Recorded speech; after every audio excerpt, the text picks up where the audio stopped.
C now the bar diagram. पहले अपने कल तक अपने ये देखा कि बार डायग्राम क्या होता है। Now we are going to learn about कि बार डायग्राम के टाइप्स कौन कौन से हैं। नाउ अगर बार डायग्राम की बात करें तो पहले आता है सिंपल बार डायग्राम, दूसरा है तुम्हारा क्लस्टर्ड बार डायग्राम, और थर्ड है आपका डिवाइडेड बार डायग्राम।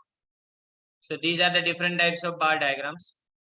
अब हम अगर सबसे पहले बात करें सिंपल बार डायग्राम, तो सिंपल बार डायग्राम का मीनिंग और एग्जांपल आपको दिया है पेज नंबर 4 से शुरू कर रहे हैं अपने, लास्ट खाली एक पैराग्राफ बाकी उसमें। A simple bar diagram represents values of, underline करें, only one variable over a base, only one variable over a base, उसको अपने यहाँ पे रिप्रेजेंट करते हैं। से वेरियस रीजन्स और years etcetera. It gives a visual effect of the difference in the value of the variable between regions, years and so on. अब ये काफी डिफिकल्ट लैंग्वेज है। अगर अपनी लैंग्वेज में इसको समझना चाहे तो इसका मतलब तुम्हारे पास अलग अलग वैल्यूज रखी हुई, उस वैल्यू को आप कॉमन बेस के ऊपर डिस्क्राइब करने के लिए बार ड्रॉ करते हो, that is known as bar diagram. Simple. आपके पास 10 साल की अलग अलग वैल्यूज अवेलेबल है, उस वैल्यू को एक कॉमन बेस यानी एक ईयर के ऊपर, ईयर का कॉमन बेस बना के हम क्या करेंगे, उसको बार से रिप्रेजेंट करेंगे, तो बन गया अपने लिए बार डायग्राम। सो बार डायग्राम में इंपॉर्टेंट क्या है, खाली एक वेरिएबल होता है, right, only one variable over a base, that is bar diagram. और ये आपको कौन सी इफेक्ट बता रहा है, विजुअल इफेक्ट, यानी आपको शो करेगा, प्रेजेंट करेगा आपके सामने the difference in the value of variable between regions, years and so on. देखो किसके बीच में, रीजन्स यानी एरिया, तो टाइम सीरीज ग्राफ एरिया का नहीं ड्रॉ कर सकते, टाइम सीरीज ग्राफ खाली टाइम पीरियड के लिए ड्रॉ कर सकते, पर देखो बार डायग्राम ईयर्स के लिए भी यानी टाइम के लिए भी ड्रॉ किया जा सकता है। तो इसका मतलब जो चीज के लिए टाइम सीरीज ग्राफ ड्रॉ किया जा सकता है, उसी सेम चीजों के लिए अपने बार डायग्राम ड्रॉ कर सकते हैं, साबित हुआ। पर जहां पे बार डायग्राम ड्रॉ होता है वैसे सेम कंपोनेंट के लिए अपने टाइम सीरीज नहीं ड्रॉ कर सकते। जो नहीं लिखा है वो भी समझा रहा हूँ, राइट, कंफ्यूजन ना हो इसलिए। नाउ द नेक्स्ट पेज, ये देखो, एक by monthly cell of chocolates लिए, चॉकलेट बॉक्सेस इन्हें शॉप दिया है, ये hypothetical example. What is the main point here, ये जो आपको समझाऊंगा ना अभी, उसमें पिछली बार जो अपने ग्राफ ड्रॉ करते थे ना वो, और इस बार के ग्राफ के अंदर बेसिक जो डिफरेंस है ना वो आपको समझ आएगा। जैसे यहाँ लिखा है देखो, जनवरी फरवरी 35, मार्च अप्रैल 60 बार से दिखाया गया है। उसके बाद में मई जून है तो 65, फिर जुलाई अगस्त तो 40, उसके बाद में सितंबर अक्टूबर को 50 and November December 30, that is return. अब ये जो बार ड्रॉ किए ना, इसमें आप एक चीज कॉमन क्या फील कर रहे हो, देखो जितने भी बार है ना उसकी विड्थ सेम है, कोई छोटा या कोई बड़ा नहीं है। हाइट में छोटा बड़ा हो सकता है, विड्थ में छोटा बड़ा। दूसरी बात, दूसरी बात इसके अंदर ये है कि आप देख सकते हो कि दो बार के बीच का डिफरेंस है ना सेम है, जो गैप रखी है ना दो बार के बीच में वो भी सेम है, राइट। और ये गैप मेंटेन कहाँ से की है, जीरो से भी की है। देखो जीरो से जनवरी फरवरी देखोगे ना वो भी सेम गैप है, जनवरी फरवरी से मार्च अप्रैल देखोगे वो भी सेम गैप है। This is, these are two most important points here, क्योंकि ग्राफ ड्रॉ करने के टाइम पे अपने ना पहला जो है ना डिफरेंस तो नहीं कर पाते बराबर से, बाकी सारे डिफरेंस मेंटेन कर लेंगे, लेकिन जो पहला डिफरेंस है ना वो बराबर से अपने मेंटेन नहीं कर पाते, दैट क्रिएट्स ए प्रॉब्लम। वो पूरा का पूरा जैसे ही दिखेगा ना ग्राफ वो साइड पे कैंसिल कर दिया, राइट। अब अपने ये सिंपल बार डायग्राम देख, सिर्फ दो लाइन में सिंपल बार डायग्राम को एक्सप्लेन किया जाए, सिर्फ दो लाइन।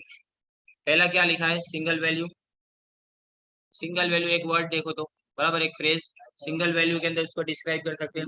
सेकंड क्या लिखा है कि आपको बेस कॉमन रखना है, लेकिन आप विजुअल इफेक्ट दे रहे हो डिफरेंट वेरिएबल्स के, अलग अलग वेरिएबल्स के आप विजुअल इफेक्ट दे रहे हो, दैट्स इट। यहाँ पे बार डायग्राम का एक्सप्लेनेशन का था, और कौन सा था, single bar diagram. Now we are moving towards the clustered bar diagram, page number 5।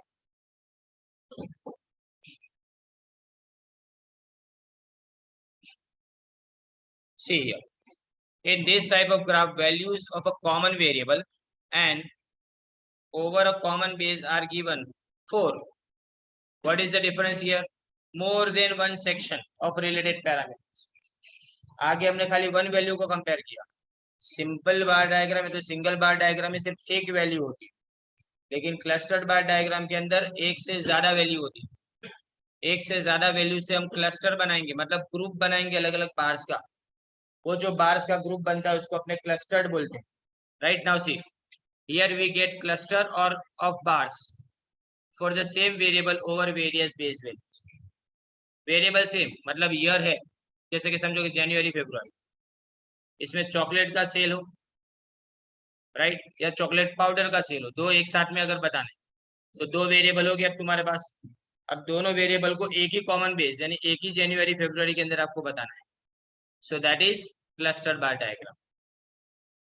For example, if the base is time period और वेरिएबल कौन सा है, लिटरेसी लेवल.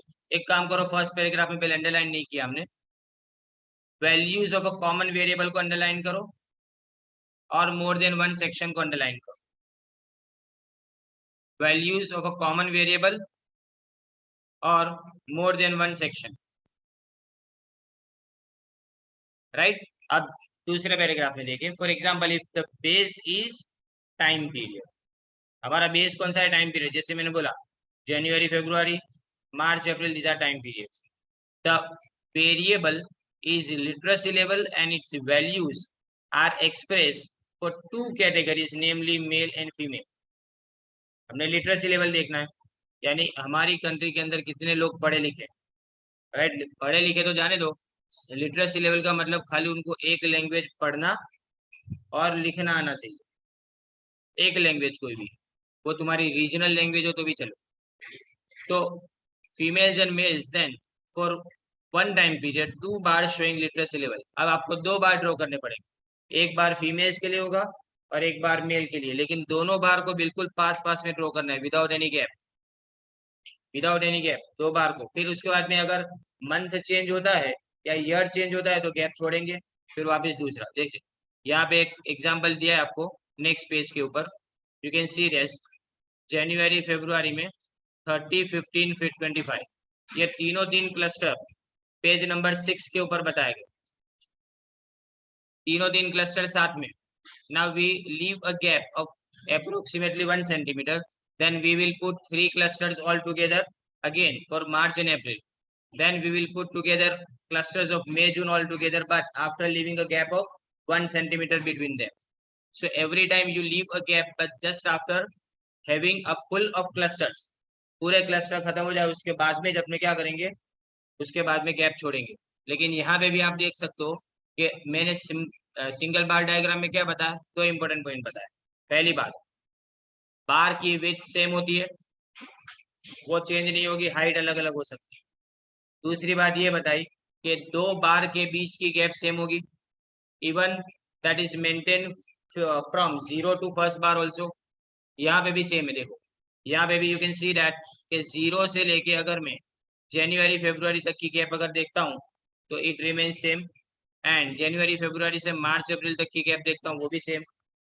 तो ग्राफ ड्रॉ करने के टाइम पे ये दो बातों को हमेशा ध्यान में रखना है. और आपने देखा कि जितने भी क्लस्टर ड्रॉ किए सारे के सारे क्लस्टर के हमने क्या देखे, जो बार्स है उसकी विड्थ वो सेम टू सेम है सबके अंदर, बराबर नहीं. तो इस तरह से अपने ड्रॉ करना है. पता है आपने क्या देखा इसके अंदर, एक सबसे इम्पोर्टेंट पार्ट, जनवरी फरवरी सेंटर में. तुम जब ड्रॉ करने जाओगे ना तो तुम गलती क्या करोगे पता है, जनवरी फरवरी स्टार्टिंग में लिख दोगे, फिर 3 क्लस्टर होंगे, पर जनवरी फरवरी सेंटर वाले बार के अंदर आना चाहिए. कहाँ आना चाहिए, सेंटर वाले बार. जब वो अपने ड्रॉ करेंगे तब मैं आपको समझाऊंगा कैसे होता है. फिर क्लस्टर बार आएगा तो क्या समझा हमने, मोर देन वन इन्फॉर्मेशन. मोर देन वन इन्फॉर्मेशन इसके अंदर, बाकी सब चीजें सेम है. और बेस क्या होता है, कॉमन होता है. कंपैरिजन एक ही जगह पे, यानी जनवरी फरवरी की कंपैरिजन मार्च अप्रैल की कंपैरिजन ऐसा है. तो कंपैरिजन का बेस सेम है, लेकिन मोर देन वन वेरिएबल हम यहाँ पे यूज कर रहे हैं. That's why cluster bar diagram इसके अंदर आता है. नाउ अब इसी के अंदर बार डायग्राम के अंदर हमारे लिए लास्ट पॉइंट है divided bar diagram.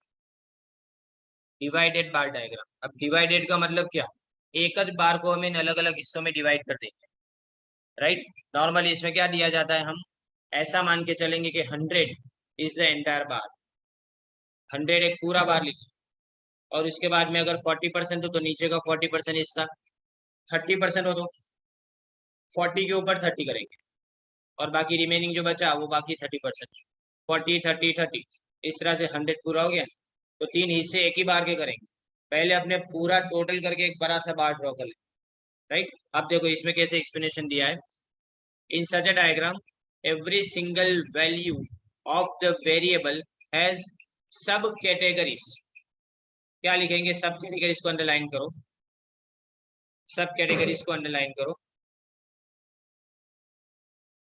Hence we get divisions in all the bars, ये अंडरलाइन करो, divisions in all the bars, यानी हम एक ही चीज को 3 अलग अलग कैटेगरी में डिवाइड करेंगे। एक ही चीज को, जैसे कि पॉपुलेशन है तो उसको 3 अलग अलग कैटेगरी में डिवाइड किया, इसमें के फीमेल की पॉपुलेशन कितनी, मेल की पॉपुलेशन कितनी, और चिल्ड्रन की पॉपुलेशन कितनी है सामने से।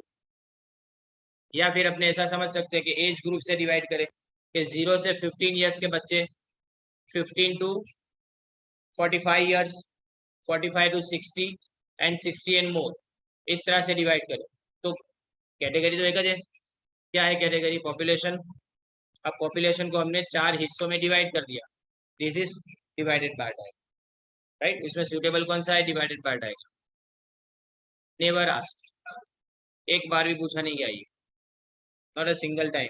And the more important thing is that none of the data available for you is there in this textbook, कि जिसके अंदर से आप डिवाइडेड बाय डायग्राम ड्रॉ कर सकते, आपके पास डेटा ही नहीं है कि जिससे डिवाइडेड बाय डायग्राम ड्रॉ कर सके, तो मतलब ये नहीं पूछा जाएगा। अपने लिए 2 इंपॉर्टेंट है ग्राफ, एक single bar diagram, sorry time series, and दूसरा क्लस्टर बार, ये 2 इंपॉर्टेंट है अपने एग्जामिनेशन पॉइंट ऑफ से। अब देखो, to create proper visual effect and help comparison, अगर कंपैरिजन को बराबर करना चाहते हैं आप, तो हम क्या करेंगे, each division of the bar is coloured differently and values which it presents are indicated. अब उसकी वैल्यू है अपने अंदर लिखेंगे, बार के अंदर। जैसे आपको एग्जांपल है यहाँ पे, नेक्स्ट पेज देखो, 30 और 40 को अंदर लिखा हुआ है, समझे ना, आपको वैल्यू अंदर लिखनी है, और दोनों को देखो अलग अलग तरीके से शेड किया हुआ है। We will not waste our time in shading, हम क्या करेंगे, एक को है ना ब्लैंक छोड़ देंगे। जैसे कि यहाँ पे 30 एंड 40 है, तो कोई निवरा आदमी होगा ना, वो क्या करेगा, पूरा का पूरा एकदम डार्क, जैसे यहाँ लिखा है ना वैसा करके आएगा। टाइम कितना जाए इसके अंदर, मैं लंबी लंबी लाइन कर दूंगा, 4 हो गया मेरा काम, सब में टाइम बचा। और जो बड़ा हिस्सा है ना उसको ब्लैंक छोड़ देने, एक को शेड करो, एक को ब्लैंक छोड़ दो, तो वैसे भी आपको डिफरेंस अब दिखाना है, and difference is easily shown, आसानी से डिफरेंस अपने बता सकते हैं। सो दैट्स वाई मैं हमेशा ये बोलता हूँ कि टाइम सेव कैसे करना है ना, उसके बारे में ध्यान दें। आपको पूरा है ना एनालिसिस बताऊंगा मैं, 100 मार्क्स के पेपर के पहले मैं आपको है ना पूरा एनालिसिस बताऊंगा कि आपका कितना टाइम कौन से सेक्शन के अंदर जाना चाहिए, और कहाँ पे टाइम बचेगा जो आपको सेक्शन डी और ई के अंदर काम लगेगा। 15 मिनट पहले पेपर कंप्लीट हो जाना चाहिए। इस बार का अभी जो था ने एग्जामिनेशन, अभी जो थी ना उसके अंदर इकोनॉमिक्स का पेपर लेंदी लगा, क्योंकि लोग अननेसेसरी बहुत लिखते हैं, जस्ट टू शो दैट कि मुझे आता है। 2 तरह के लोग होते हैं, एक जानते कि कुछ नहीं आता, बराबर ना, और एक दूसरे तरीके जो है ना वो ज्यादा डेंजरस लोग, कि जो सब जानते हैं, सब पता है उनको, इसलिए वो क्या चाहते हैं कि जितना हो सके उतना ज्यादा से ज्यादा लिखे, उनके पेपर छूट जाते हैं। बाकी तो एकदम गुरूर से छोड़ के आते हैं, नहीं आता नहीं तो क्या करेंगे, लिखेंगे कैसे। कुछ लोग ऐसे छोड़ के आते हैं पेपर, तो कुछ लोग का छूट जाता है पेपर। जो छूट जाने वाले लोग हैं ना वो ज्यादा डेंजर, क्योंकि वो मेहनत करके गए और लिख के नहीं आए। बात समझ रहे हो मैं क्या बोल रहा हूँ। तो सबसे बड़ा है ने, सबसे बड़ा अगर गुनाह हो ने तो पेपर छूट जाना है। अगर आपका 5 मार्क का भी छूट गया ने तो इसका मतलब अब 95 में से मार्क्स आएंगे, तो आप अभी 90 प्लस का तो ड्रीम गया आज आपका। पेपर सबका कंप्लीट हुआ था, किसी ने ऐसा नहीं बोला कि मेरा पेपर छूट गया है, पर क्या बोले कि लास्ट मिनट तक भी लिखते रहे। 2 दिन पागल भी होते हैं ऐसे। उसमें से एक ने ऐसा किया कि जो सप्लीमेंट्री है ना उसको आड़ा तेरा अटैच कर दिया, यानी पहली सप्लीमेंट्री मेंस, उसके बाद में दूसरी, पहली जो होती है ना वो उसको अपने सप्लीमेंट्री, उसके बाद में दूसरी तीसरी, ऐसे नंबर मारे उसके ऊपर, लेकिन चौथी पहले अटैच कर दी और दूसरी तीसरी बाद में। अब मैंने पूछा कि क्वेश्चन कंटिन्यू हो रहा था, तो बोला हाँ हो रहा था, यानी पहली मेजर सप्लीमेंट्री से क्वेश्चन कंटिन्यू होकर सीधा सेकंड सप्लीमेंट्री में जा रहा था। तो अब वो तो सीधा देखेगा चौथे नंबर की यहाँ पे आ गई, तो उसके पास वैसे भी टाइम, वो चेक करना बहुत बोरिंग है उनके लिए। ये सब गलतियां एग्जाम में नहीं करनी है कभी। पहले बराबर से अरेंज करो, उसके ऊपर नंबरिंग करो प्रॉपरली, एंड देन आफ्टर आप है ना उसको अटैच करो। ये तो क्या करते हैं, देर दनादन लिखना चालू करते हैं, फिर है ना क्लास में जब बोलते हैं ना कि 5 मिनट बाकी है, तब सप्लीमेंट्री ढूंढते हैं कि कहाँ गई सब। तो बात ये है कि अपने शेडिंग, तो शेडिंग कैसे करेंगे, जैसे बोला कि शेडिंग अपने अलग अलग कलर से भी कर सकते हैं, बट हम यहाँ पे क्या करेंगे, कलर की तो बात नहीं करनी है, हम जो छोटा वाला हिस्सा होगा ना उसको अपने लाइन से शेड कर देंगे और बाकी बड़ा हिस्सा उसको छोड़ देंगे वैसे ही ब्लैंक। आप देखो ऊपर है ना साइड पे, राइट साइड के ऊपर कॉर्नर में आपको दिया गया है कि सेल रूलर, रूरल का सेल कितना है देखो, डार्क जो लिखा है वो, और उसके बाद में जो लाइन्स है उसको सेल्स अर्बन एरिया लिखा है। ये बताना भूल गए नहीं तो हाफ मार्क कर, अगर शेड किया लेकिन ये लिखा है नहीं तो हाफ मार्क कर। दूसरा, अगर तुमने स्केल लिया लेकिन स्केल ऊपर लिखा नहीं कि 1 सेंटीमीटर यानी कितना, तो भी हाफ मार्क कर। तुम्हारा डायग्राम कितना भी नीट एंड क्लीन क्यों ना हो, 4 जगह पे तुम्हारे हाफ हाफ मार्क है, मैं बता दूं। पहला हाफ मार्क जैसे मैंने बोला ये शेडिंग का, दूसरा हाफ मार्क आपका स्केल का, तीसरा हाफ मार्क एक्स एक्सिस और वाई एक्सिस को नेम करने का, यानी एक्स एक्सिस पे क्या लिखा है नीचे लिखना है, वाई एक्सिस पे क्या लिखा है साइड पे लिखना है। अगर वो नहीं लिखा तो ये हाफ मार्क तुम्हारा कर, और तुम्हारे जो नीट एंड क्लीन डायग्राम है उसका खाली 1 मार्क, 2.5 मार्क्स ऐसे होते हैं। पेपर का सोल्यूशन है अपने पास, यानी मतलब पेपर चेक करने के लिए जो बैठते हैं ना, वो जो हाथ में लेके बैठते हैं वो अपने पास है, इस साल का करंट ईयर का, बराबर ने एक पेरेंट्स है, उन्होंने मुझे प्रोवाइड किया है, उन्होंने मुझे बोला है कि उनके पास अवेलेबल है, तो ये मैंने उनको बोला कि अभी वो इंग्लिश मीडियम का ही है, इंग्लिश मीडियम का ही है, और एजाज सर के पास वही पेपर कैसे चेक होते हैं वो इकोन अकाउंट्स और स्टेट्स के, कितने मार्क्स लिखे जाएंगे आपके अगर एक एंट्री करोगे तो वो बताएंगे। और मैं तुमको ये बताऊंगा कि कितनी लेंथ होनी चाहिए या कितनी डिटेल्स होनी चाहिए कि जिसके ऊपर तुमको वो मार्क्स मिल जाए उसके बारे में। आप अगर ऑप्शन का नंबर लिखते हो ना ABCD, दैट्स गुड, चलेगा। उसके बाजू में ऑप्शन नहीं लिखते ना, कि जैसे कि समझो कि एक्स एक्सिस ऐसा नहीं लिखा, खाली ए लिख दिया तो चलेगा।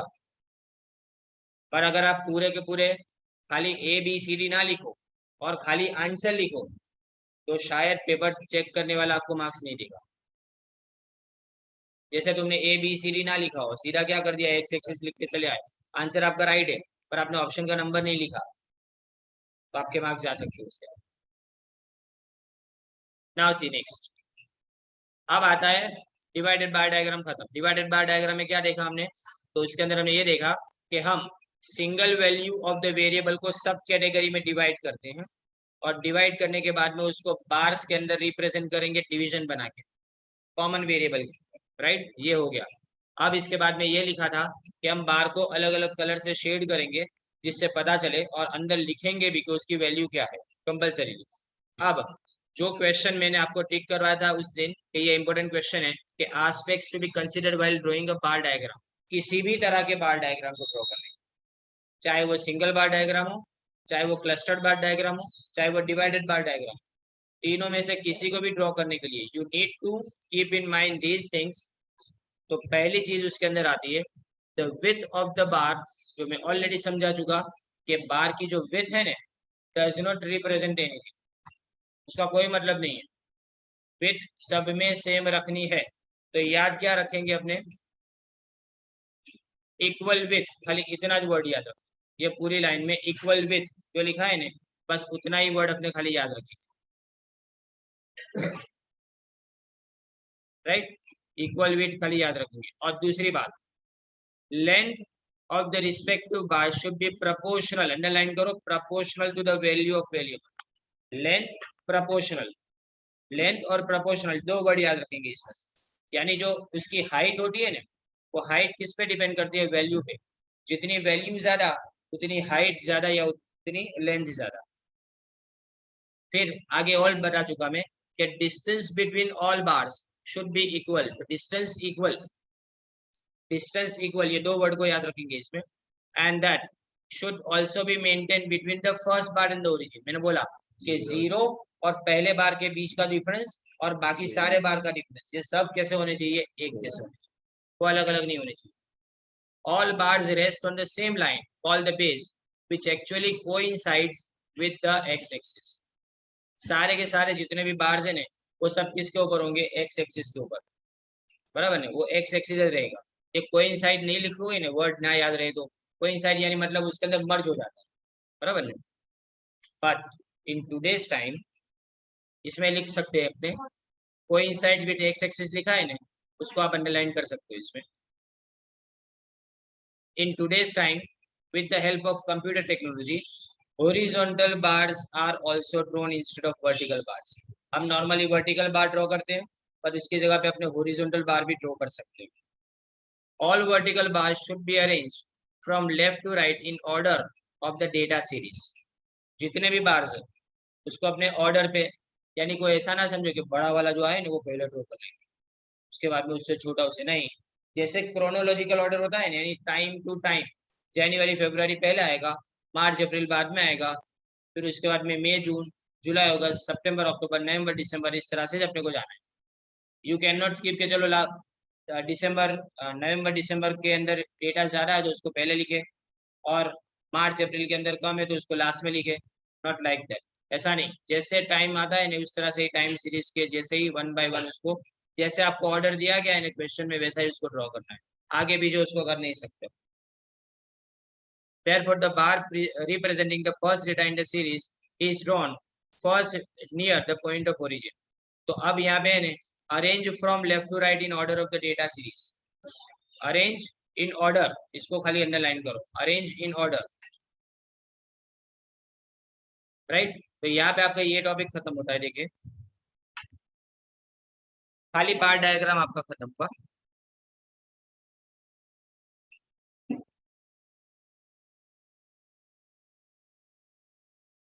Now see next is the pie diagram. Pie diagram में क्या लिखा है कि division of a circle, division of a circle in degrees represent the pie diagram, underline करो, division of circle in degrees. हम एक पूरे एंटायर सर्कल को यानी पूरा सर्कल उसको 360 डिग्री मानते हैं, पूरा सर्कल 360 डिग्री का होता है, is considered as universal set of an entire data and the different components of this data are represented by dividing the circle in degrees proportional to the data, then a pie diagram is obtained. तो पाई diagram कैसे अपने आ सकता है कि हम पूरे circle को अलग अलग हिस्सों में डिवाइड करेंगे, जस्ट लाइक कटिंग अ केक और pizza.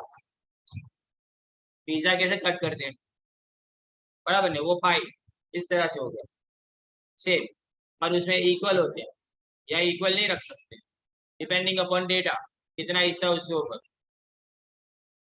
Pi diagram is drawn for the similar type of data for which a bar diagram can be drawn. देखो क्या लिखा है, वही डेटा के लिए ये पूछा जाता है, ये एमसीक्यू के अंदर पूछा जाता है कि which diagram is drawn for similar type of data for which a bar diagram can be drawn. तो नीचे अलग अलग ऑप्शन के अंदर पाई डायग्राम भी हो, तो अपने पाई डायग्राम सही आंसर इसके लिए, right. So this is for your MCQ. Now since an entire circle represent, अभी बताया मैंने 360 डिग्री, ये भी एक बार किसी स्कूल के पेपर में पूछा गया था एमसीक्यू कि एंटायर सर्कल यानी कितने डिग्री, 90, 180, 270, 360। बोलो। The entire data represents 360 degree and sections or divisions of the data are represented by dividing the circle in different proportional to each data section. Difficult लगता है ये सब क्या लिखा है वो। हम क्या करेंगे, पहले जितना भी डेटा उसका टोटल निकालेंगे। फॉर एग्जांपल हमारे पास जो डेटा अवेलेबल है उसका टोटल है 300, उसका टोटल कितना है 100। जैसे आप नीचे देखो रिप्रेजेंटेबल डेटा दिया है आपके लिए, राइट। 25, 30, 30, 15 इन सबका टोटल कितना है 100 है, राइट। ये 100 उसका टोटल हुआ। अब मैं क्या करूंगा, सबको 100 से डिवाइड करके 360 से मल्टीप्लाई करूंगा। क्या करेंगे, 100 से डिवाइड करेंगे और 360 से मल्टीप्लाई करेंगे। जैसे कि 20 है तो 20 divided by 100 into 360, then 5 divided by 100 into 360, फिर इसके बाद में 30 डिवाइडेड बाय 100 इंटू 360। सबको इस तरह से किया। But remember after converting the data into different degrees, उस सबका टोटल करके चेक करना है कि 360 होता है क्या नहीं, ये भूलना मत। रीजन किस लिए, क्योंकि अगर पॉइंट में आंसर आता है तो आप अप्रोक्सीमेट वैल्यू लेते हो। अब अगर आप अप्रोक्सीमेट वैल्यू लेते हो ना तो शायद एक आध आगे पीछे हो जाए, 315 या तो 361 हो जाए, सो दैट इज रॉन्ग। हमको 360 उसके बाद में बना देना, उसको कोई भी एक फिगर के अंदर एडजस्ट कर। नाउ रिमेंबर, अब यहाँ पे 72 है, 72 है पहले में, तो 72 को डिस्क्राइब कैसे करेंगे। सो nobody is going to take a protractor and check that कि तुमने डेटा बराबर लिख के नहीं, 70 के अराउंड टिक कर दोगे चलेगा। यस और 18 लिखा है ने 20 अराउंड, तो दोनों सेटल हो गए, बराबर के नहीं। दूसरी बात है 108 तो 110 अराउंड, 108 अगेन 110 अराउंड एंड 54 लिखा है तो 50 अराउंड, ये कर सकते हो आप, राइट। बट आपको जो डेटा दिया जाएगा वो ऑलमोस्ट क्या होगा 5 या तो 10 0 के अंदर जाएगा। एग्जाम में ऐसा सेट करके दे देंगे। ये तो हाइपोथेटिकल एग्जांपल है, नीचे लिखा है, यानी सपोज किया हुआ example, it's not a real example, right. तो इसलिए ये डेटा अलग हो सकता है, बट रिमेंबर आपको अप्रोक्सीमेट वैल्यू ले सकते हो आप।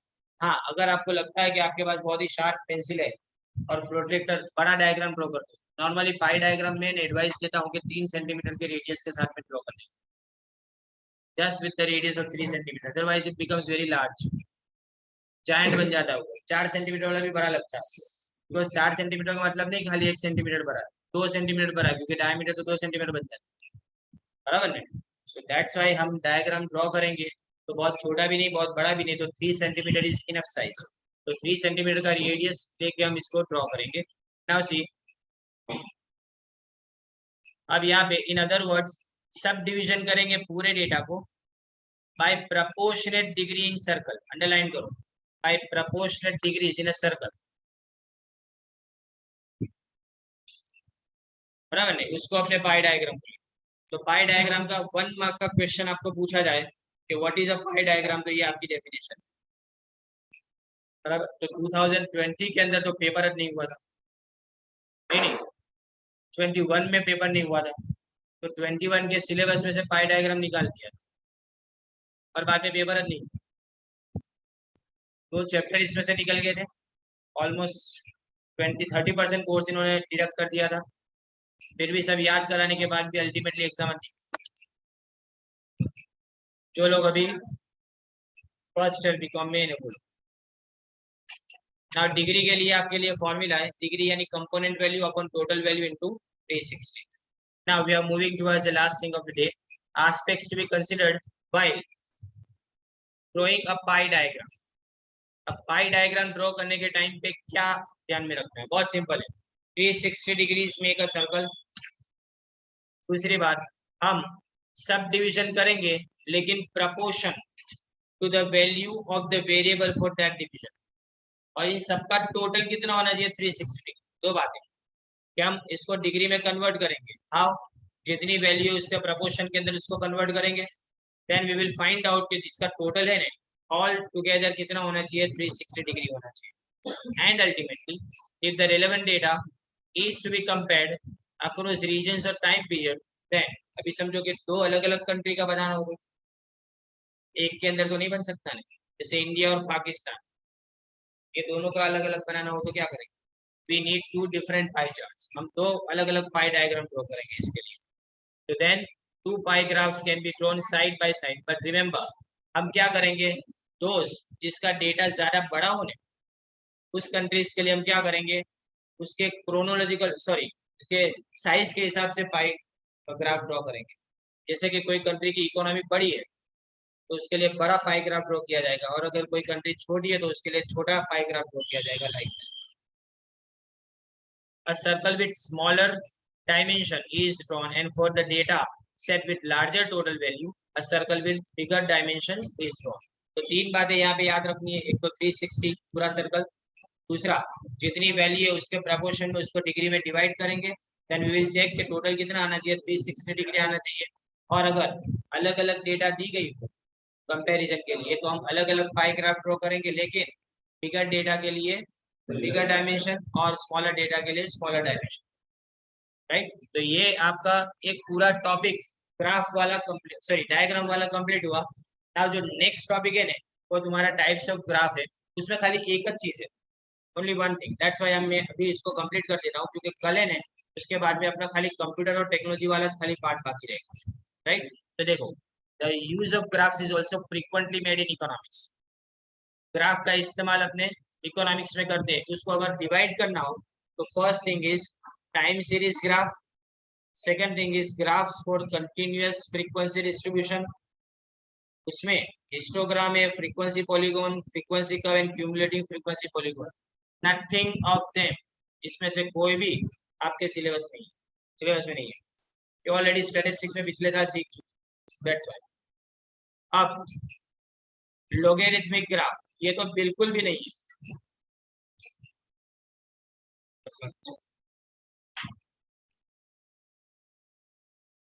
अब अपने इसमें ने पहला कंप्लीट करते हैं, फर्स्ट वाला इसके अंदर कंप्लीट करते हैं। देखो टाइम सीरीज ग्राफ लास्ट है। इन अ ट्रेड साइकिल और in cycles of economic activity, short term and long term regular और इरेगुलर चेंज को अपने क्या बोलते हैं, इरेटिक चेंज बोलते हैं, are observe. The trends of such changes are obtained with the help of statistical tools। इस चेंजेस को अपने स्टैटिस्टिकल टूल्स के जरिए से अपने बता सकते हैं इस चेंजेस को, और इसके ऊपर से अपने ग्राफ ड्रॉ करते हैं। And when we draw the graph तो इसमें वेरिएबल के अंदर चेंजेस और टाइम पीरियड ये दोनों को अपने ग्राफ में बताते हैं। That is the time series graph.